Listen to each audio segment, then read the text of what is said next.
Neste próximo vídeo, feito boa parte dele com inteligência artificial e também com o auxílio de outras ferramentas, nós fizemos e editamos, nós vamos apresentar um resumo da história da inteligência artificial, desde os primórdios, onde tudo era apenas imaginação, passando pelos principais protagonistas, suas invenções, novidades, até chegar aos dias atuais, em que ela se tornou uma ferramenta poderosa nas mãos de profissionais que sabem fazer a diferença.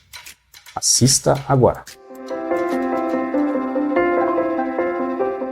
Nesta introdução, vamos explorar a fascinante jornada da inteligência artificial através do tempo.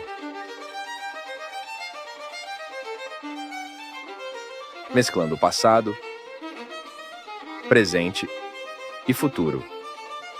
Desde suas primeiras pesquisas até as revoluções que marcaram sua evolução, chegando às promissoras possibilidades que o futuro nos reserva. Vamos começar? Esse tema é tão inspirador que Hollywood nunca deixou de falar dele. Desde Metrópolis, filme mudo de 1927, temos produções com robôs, computadores e programas que agem para o nosso bem ou em busca da nossa destruição. Rapidamente, dá para citar também Blade Runner, AI, Inteligência Artificial, ela. Aquele sobre um assistente pessoal com a voz da Scarlett Johansson, as franquias Matrix e Exterminador do Futuro, Eu, Robô, e também 2001, Uma Odisseia no Espaço, com o ameaçador HAL 9000. As ideias relacionadas à inteligência artificial remontam a muito antes do surgimento da tecnologia que tornou tudo isso possível. O ser humano sempre desejou que uma máquina pudesse agir e até pensar como ele. Estudos de várias áreas começaram a seguir por esse caminho, especificamente durante a Segunda Guerra Mundial. Em 1943, Warren McCulloch e Walter Pitts apresentaram um artigo que menciona, pela primeira vez, redes neurais, estruturas de raciocínio artificial em forma de modelo matemático que imitam o nosso sistema nervoso. Outro marco importante dessa época é o trabalho de Claude Shannon em 1950, que abordava a programação de máquinas para jogar xadrez usando cálculos de posição mais eficientes. Também em 1950, o lendário Alan Turing desenvolveu um método para avaliar se uma máquina consegue se passar por um humano em uma conversa por escrito, a qual é lida por um avaliador.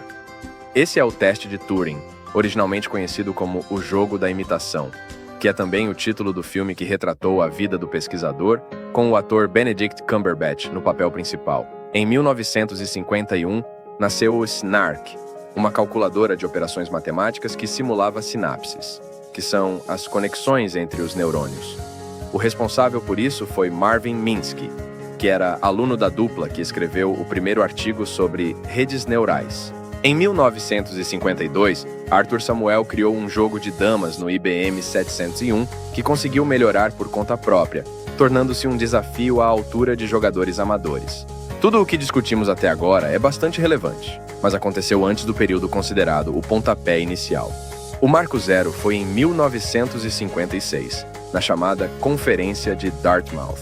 Esse encontro reuniu Nathan Rochester, da IBM, Claude Shannon, do artigo sobre xadrez, Marvin do SNARK, McCarthy e muitos outros.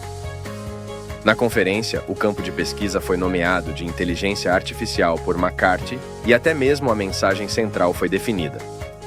Cada aspecto de aprendizado ou outra forma de inteligência pode ser descrito de forma tão precisa que uma máquina pode ser criada para simular isso. A partir desse momento, aqueles que participaram do congresso, ou simplesmente se interessaram pelas ideias, se uniram para fazer a IA sair do papel. As possibilidades eram tão animadoras que órgãos privados e governamentais investiram pesadamente na área, incluindo a ARPA, Agência de Projetos de Pesquisa Avançada dos Estados Unidos, o mesmo lugar onde a internet nasceu. E veja só a sequência de avanços desse período. Em 57, Frank Rosenblatt apresentou o Perceptron, esse algoritmo, com o nome de personagens de Transformers, é uma rede neural de uma camada que classifica resultados e começou como uma máquina chamada Mark-On. Já em 58, surge a linguagem de programação Lisp, que na época se tornou padrão em sistemas de inteligência artificial e hoje inspira toda uma família de linguagens. Em 59, vemos pela primeira vez o termo aprendizagem de máquina, descrevendo um sistema que dá aos computadores a habilidade de aprender alguma função sem serem programados diretamente para isso.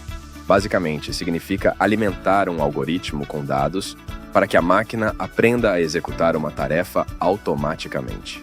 Em 64, ocorreu o lançamento do primeiro chatbot do mundo, o Elisa, que conversava de forma automática e imitava uma psicanalista, usando respostas baseadas em palavras-chave e estrutura sintática. Em 69, foi demonstrado o Shake, o primeiro robô que combinava mobilidade, fala e certa autonomia de ação. Ele era lento e cheio de falhas, mas funcionava. O campo do processamento natural de linguagem era um dos mais promissores da época. Ele é o setor da inteligência artificial voltado para a compreensão da fala humana e tem várias aplicações, como tradutores, geração de texto, reconhecimento de fala, processamento de voz, entre outros. No entanto, ao mesmo tempo em que tínhamos grandes expectativas e muitos estudos acadêmicos, na prática nem tudo era tão concreto ou rápido quanto o esperado. Os robôs não andavam por aí com softwares superpoderosos, e por isso, do meio dos anos 70 até o começo dos anos 80, vivemos um período sombrio, conhecido como o inverno da inteligência artificial. Foi uma era de poucas novidades, cortes nos investimentos e baixa atenção ao setor. A área precisava se reinventar, e um dos campos que tornou isso possível foi o de sistemas especialistas, proposto pela primeira vez por Edward Feigenbaum. No início dos anos 80, surgiram os sistemas especialistas, como o próprio nome sugere. São softwares que realizam atividades complexas e específicas de um campo, desempenhando o papel de humanos, mas com um raciocínio muito mais rápido e uma base de conhecimento mais acessível. Esses sistemas aproximaram a inteligência artificial do mercado corporativo, e vários setores perceberam a utilidade de programas de computador inteligentes e focados. Um exemplo são as aplicações financeiras, onde um sistema especialista auxilia na análise de risco de crédito bancário, no gerenciamento de riscos e até mesmo utiliza algoritmos para melhorar o desempenho na negociação de ações e na gestão de ativos no mercado financeiro. Se você se interessa por esse tema, em breve teremos parcerias com empresas de gestão de ativos aplicadas em trading, que envolvem até a construção de modelos financeiros. Mas voltemos à linha do tempo, pois o Japão entra em cena com a chamada quinta geração de computadores, uma tentativa desse país de investir na área de tecnologia e modernizar toda a indústria, desde 1982 até a década de 90, incluindo a inteligência artificial. Por um lado, isso colocou o Japão no mapa dos novos avanços de vez e também acelerou alguns setores, como o de microprocessadores e supercomputadores. No entanto, o investimento foi controlado, e houve a adoção de uma linguagem de programação chamada Prolog, que na época não era muito popular, com ideias mais avançadas do que o poder das CPUs da época. Isso resultou em um pequeno inverno da IA na metade dos anos 90, mas logo foi superado. A segunda metade dos anos 90 foi marcada pela explosão da internet comercial. As redes se valeram da inteligência artificial para desenvolver sistemas de navegação e indexação, programas que vasculhavam a rede automaticamente e classificavam resultados. Foi nesse período que nasceu o protótipo do Google. Uma resposta prática do avanço dessa área veio em 1997, quando uma máquina derrotou o homem em um jogo de xadrez. O campeão soviético Garry Kasparov foi derrotado em uma das rodadas pelo computador Deep Blue da IBM, em partidas que repercutiram ao redor do mundo. O Deep Blue adotava um método de cálculo via força bruta, analisando possibilidades, prevendo respostas e sugerindo o melhor movimento. Foi uma prova de que estávamos no caminho certo. Essas máquinas também foram desenvolvidas para nos ajudar, como provou em 2002 a iRobot, que lançou o primeiro robô assistente de limpeza autônomo para uso doméstico. Esses robôs superam em muito os modelos das décadas passadas, combinando eficiência, especialização, pré-configurações e sensores de posicionamento, tudo trabalhando em conjunto.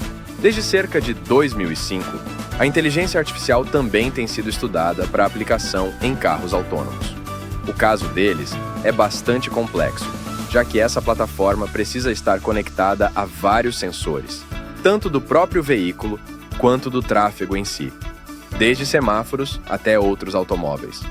Essa é uma área que deve levar alguns anos para se desenvolver plenamente, mas já podemos observar alguns resultados no presente. A DARPA mantém desde 2004 uma competição anual chamada Grand Challenge, que premia e impulsiona projetos de carros autônomos. Dessa competição, surgiram várias ideias e evoluções. Um dos destaques foi Sebastian Thrun, da Universidade de Stanford, que venceu o desafio de 2005 com um veículo chamado Stanley, especializado em atravessar regiões desérticas em alta velocidade. Guarde esse nome, pois esse pesquisador se tornará ainda mais importante em breve. Há também o caso da Waymo, uma subsidiária da Alphabet, que por sua vez é dona da Google. A Waymo já realiza vários testes com carros autônomos e tem o objetivo de tornar esse segmento popular até 2020. A partir de 2008, o processamento de linguagem natural voltou com força total. A Google lançou seu recurso de reconhecimento de voz no iPhone para realizar pesquisas, mostrando toda a integração da IA com o ecossistema da empresa. Em 2011, a própria Apple lançou um assistente virtual, a Siri, que responde perguntas, pesquisa por voz e até conta piadas. Ela foi seguida pela Alexa da Amazon, que explodiu em popularidade, pela Cortana da Microsoft e pelo Google Assistente. Também em 2011, a IBM voltou a ganhar as manchetes com o Watson, um supercomputador e plataforma de inteligência artificial.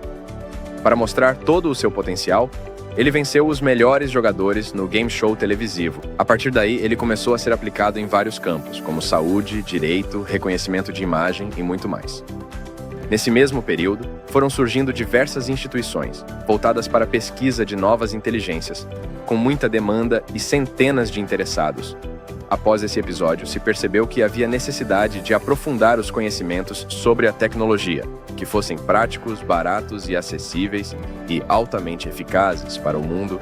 Em 2012, a Google deu mais um passo em seus sistemas de inteligência artificial, consolidando tecnologias de desenvolvimento desde 2006 em Deep Learning.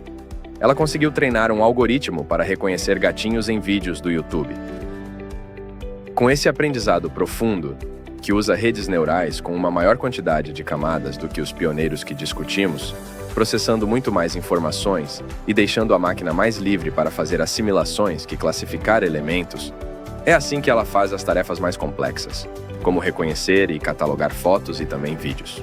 O Deep Learning pode ser integrado com outro processo, a visão computacional, que permite que um sistema lide com obtenção, compreensão e análise de imagens.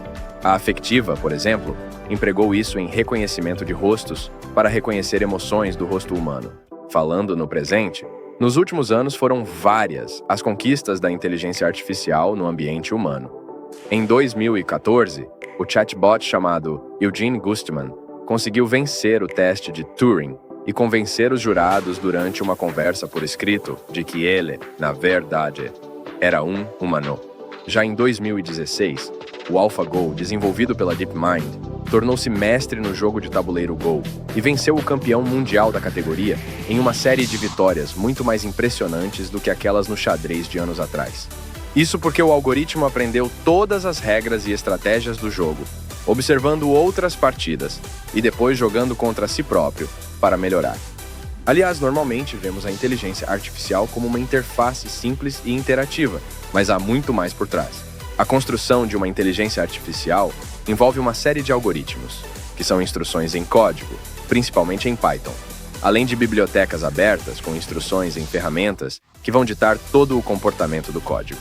Também é necessário um framework, que é uma estrutura um pouco mais complexa que combina ferramentas e oferece um direcionamento mais prático para o projeto. Hoje em dia, a inteligência artificial está presente praticamente em todos os processos que realizamos. Nos eletrônicos, ela está na organização de playlists ou sugestões do que assistir no seu serviço de streaming, está nas estratégias do computador nos games e também nos processadores mobile, como o Kirin 1980 da Huawei, além das respostas automáticas sugeridas quando você escreve um e-mail. O Google Duplex, por exemplo, é uma inteligência artificial que conversa via voz, até mesmo por telefone, e pode agendar consultas ou reservar mesas em restaurantes. Esse tipo de tecnologia pode se tornar ainda mais completo em termos de conversação. E tem também as GANs, que são redes geradoras adversárias, capazes de gerar conteúdos e produzir imagens, vídeos e sons. Empresas como a Adobe vão se beneficiar muito disso em softwares de edição. Já evoluímos bastante, mas ainda há muito trabalho pela frente. Essa é a trajetória de evolução da inteligência artificial até agora. Essa tecnologia é impressionante e essencial para o nosso dia a dia. Mas ainda tem muito a evoluir, e você pode fazer parte dessa história.